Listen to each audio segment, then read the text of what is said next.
యువగళం బహిరంగ సభ ద్వారాగా వాళ్ళు ఇచ్చినటువంటి క్లారిటీ ఏమిటంటే ఇప్పటి వరకు తెలుగుదేశం జనసేన పొత్తులో ఉన్నాయని అధినాయకులు ఇద్దరు పలు దఫాలుగా సమావేశాల తర్వాత ప్రకటనలు చేశారు.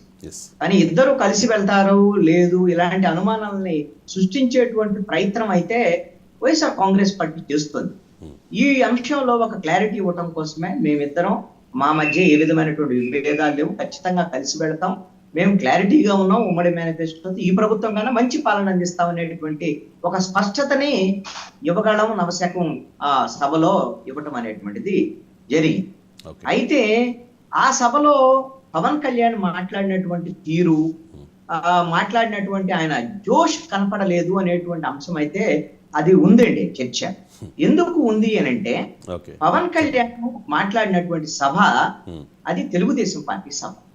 తన ముందున్నటువంటి వాళ్ళందరూ కూడా తెలుగుదేశం పార్టీకి సంబంధించినటువంటి శ్రేణులే.